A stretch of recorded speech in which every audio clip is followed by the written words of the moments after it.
Харкові активісти Національного корпусу та ще низки націоналістичних організацій повалили пам'ятник маршалу Радянського Союзу Георгію Жукову. Спецпризначенці оточили монумент та діям молодиків не заважали. Тож один із активістів видерся на монумент і повалив його на землю. На спині Жукова написали слово «кат» і почали розбивати бюст молотками та сокирами.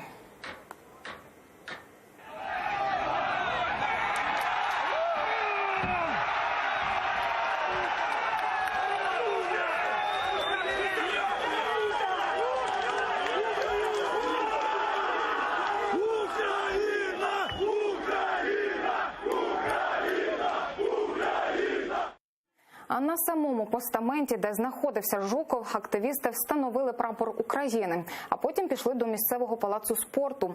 Там саме проводив з'їзд партії «Довіряй справам» харківський міський голова Геннадій Кернес. Усіх, хто йшов на з'їзд до Кернеса, активісти супроводжували вигуками «Ганьба».